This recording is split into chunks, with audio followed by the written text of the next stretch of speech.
Mayoral Memo with Mathew Dickerson from Dubbo Regional Council.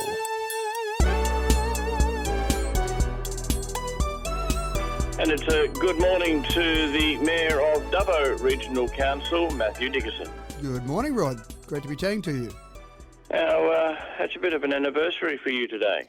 It is actually. I don't like to remind myself about how old I'm getting, but it was 19 years ago today that I first stood for my first council election back in 2004, and there were 6 of us elected. Back in those days, there were 12 councillors on council. It was seen as a bit of a broom being swept through Dubbo City Council with 6 new councillors: Peter Bartley, myself, Paul Loxley, Bobby Thompson, Rod Towney and Kim Williams, all elected as first-time councillors on that day 19 years ago. So a new broom swept through. How'd you go? Well, I think okay. That's my personal opinion, but I might be biased in that opinion. But I think there was a bit of a fresh look, a bit of a fresh approach to a lot of things back in 2004, and things progressed quite well, obviously, until that amalgamation occurred back in 2016. Yes, and unfortunately you've got to live with that. Indeed. All right, so how'd the recent council meeting go? I think it was actually probably one of the longer meetings we've had, certainly a lot on the agenda, a lot of things to discuss.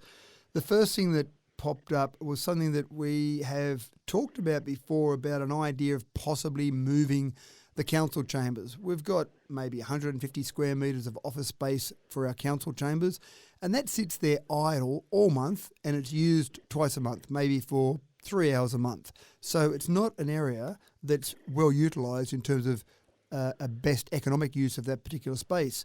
So we had talked about maybe converting that to office space and having council meetings somewhere else, and that proposal was put forward. We talked about that, and we made it a formal resolution on Thursday night. So our council chambers will be converted to office space. We'll move downstairs where we've got some meeting rooms now. So those meeting rooms will be converted to council chambers twice a month. So they'll be used for the normal meetings, for normal things that occur all throughout the month, and then twice a month they'll become office or council chambers. Some of the councillors were a little bit concerned about whether or not it would have the appropriate professionalism, seriousness, gravatus of a council meeting area, and so we've got to make sure we try and get that part right. But assuming that's all okay, then that's where council meetings will be held going forward. And there would be probably some people in the community saying that it is a good move, and as long as you've got good councillors making good decisions, it doesn't matter. You could be at the back paddock. It shouldn't matter. You're spot on. I'm actually going back to that day in 2004 when I was first elected. Our first meetings were held in a classroom or an assembly hall at the old Dubbo High School, because there'd been a fire in the council chambers before we got elected, and that meant that everyone had to move out of the council building. So we still made good decisions, I think, doing that from a classroom, sitting in what was more or less a classroom desk back as it would have been when it was a high school. So you should be able to make good decisions anywhere. But I also understand the concerns of some people in the community, and certainly some of our former councillors, who think that a council meeting should be held at a very high level, so the surroundings should be appropriate to suit that high level. So let's see how we go. I think from an economic perspective it makes sense. Let's see if we can get the other parts of it right. All right. Do you need a lot more accommodation in Dubbo, the Dubbo Regional Council area, because it's going gangbusters? It is for normal activities, Rod, but we've also got this pulse of construction that's occurring. It's already started and will continue. And so we thought we need to get some analysis done of this. Now, the old joke is that the plural of anecdote is anecdotes. The plural of anecdote is not data. So you can have as many anecdotes as you like about what we might need in accommodation, but what we need is cold, hard data, because we need to make decisions on that data. So we actually engaged a consultancy firm to analyse the needs, the short-term worker accommodation needs for the community. And we'd talked in round numbers, maybe 5,000 were needed. The data came back to show that over 6,000 people are going to be needed in our region to be accommodated, with projects like the Renewable Energy Zone, the Inland Rail, the Rail Maintenance Facility, Australian Strategic Materials, a whole range of various activities that will occur. And we've got to work out somewhere for those people to live. And again, knowing they'll only need short-term accommodation. So we're looking at strategies which might involve some short-term changes to our local environmental plan, for example, allowing maybe higher density in some of our residential areas for a short term. So we might be able to have an area that will be developed for residential accommodation, but maybe in the short term you could have something like dongas or something that would be used for short-term accommodation in that area in 5 years' time, but then reverts to normal zoning, maybe having people live in industrial zones. But also one of the important things is discussing this in the community, because we've got developers out there and they may start to take up some opportunities there, knowing that we're going to need over 6,000 workers in the near future. And as you say, you got this pulse of development. Usually it just doesn't stop, so there's going to be a continuous pulse of development. You're spot on. It's not as if people say, right, tomorrow we'll need 6,000 workers and in 2 years' time they'll all disappear.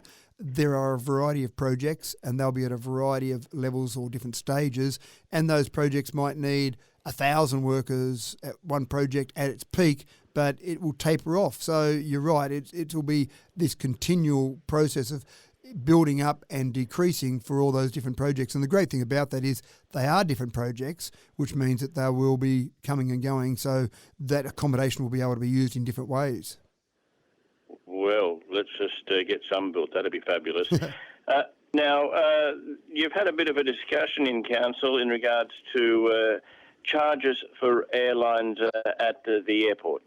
We actually have said to our staff in a range of our different business units, look at what we're doing, don't accept the way it's being done now as the way it has to be done, work out different methodologies, different ideas to really make sure these businesses of ours run as well as possible. And the airport is one of those. Now, at its peak before the pandemic, the airport had over 200,000 passengers a year coming through, and that was good for our airport, good for the community, because it was generating income, obviously. What we have found during the pandemic is that income stream is very variable. So that makes it very tough to run a business when you're not really sure about those income streams that might be coming through there. So we did say to our staff, what other ways can we charge? What are other methods that might be used? They came back with a proposal to charge our charging regime, to change our charging, I'll get that right, to change our charging regime.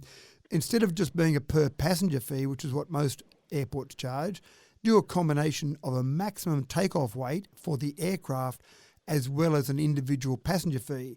And that would mean that we're getting a more constant stream of income because we know how many planes are landing, we know the weight of those planes, so have that more or less a constant amount there that we get from the airlines.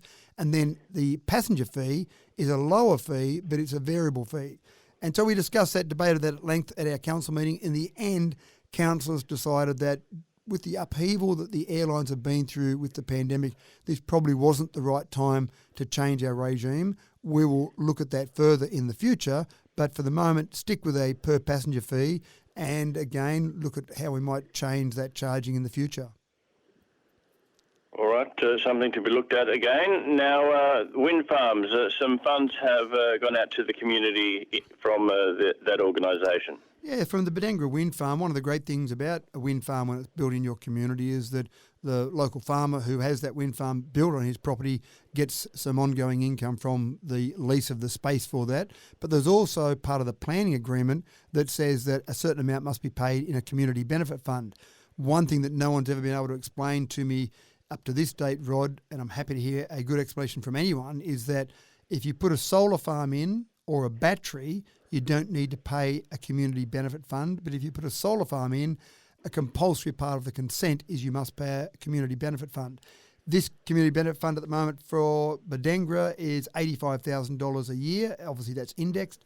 We just gave away or approved $61,000 that went out to 10 community organisations at the last council meeting. So there is a committee that analyses all the applications that come in, and that committee makes recommendations through to council, and then council gives it the final stamp of approval. So there's $61,000 going to places like the Wellington Junior Redbacks Rugby Club and the Red Cross and Stewart Town Advancement Group. So there's a whole range of different organisations throughout Wellington that receive some of that $61,000. So that's a good thing for the community.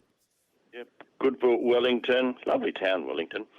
So is Dubbo. Now, You've had a request from the Aboriginal Land Council. I met with the New South Wales Aboriginal Lands Council, or some of the representatives from that organisation. One of the things that obviously is going to be a huge thing for this nation is when we have a referendum about an Aboriginal voice to Parliament. And the Aboriginal Land Council, as some different Aboriginal groups would like to do, want people out there supporting different votes, whether it be a yes vote or a no vote. They want people out there supporting a certain thing. So they met with me during the week to discuss the idea of council having a formal resolution on the books to support a yes vote to the community. Now, I'd already had some discussions with our councillors about what we might do with the referendum and whether we should be sticking our nose into it or whether it should be left to each individual to make their own individual decision. Should we as a council, for example, be going out there trying to direct the residents of the Dubbo Regional Council area how they might vote in a referendum? Councillors made it very clear to me that it wasn't really council's position and shouldn't really be council's position to go out there and tell people how to vote in a referendum. We should be encouraging people to educate themselves, to read and learn about the voice to Parliament, make sure they are fully informed when the referendum comes, but not really be going out there to direct people in how they might vote in a referendum. So the meeting with the Lands Council was really to have that discussion and go through that process, but also inform them at this stage Council doesn't want to take a formal position on a yes or a no. Certainly encourage people to educate themselves around that vote. Yes, definitely get yourself educated on it and vote whichever way you would like to vote. A lot of councils and businesses and other organisations got involved with the marriage equality bill with a yes or no. Did you take that into account when you were talking about it? Certainly, there's been lots of referendums, and again, we couldn't really remember any instance where our council, had a formal resolution to go out and support a vote one way or the other. Mind you, out of those 44 referendums that I'm talking about there may have been some position where council took a position, but I know certainly there's been no example that I could remember, and around the table with councillors, no example we could think of where council came out and really pushed the community to support a certain vote in one way or the other. And the tricky part here, Rod, is that you've got council with lots of things to do that local government are responsible for. When you start sticking your nose into things that state government or federal government are responsible for, it does confuse the public, because it's hard enough now knowing which way or which areas are responsible for which levels of government. So it just seems to confuse the public even more. The referendum is a federal government issue. So part of the decision-making process from our councillors was we should really leave it to the federal government to go out there and really try and educate and tell people about the yes and the no vote. If we can encourage some education, that's fine, but a formal position seemed like it was something that we shouldn't really be doing. It seems to be consistent. That's good. Have a good day. Right out. Thank you, Rod.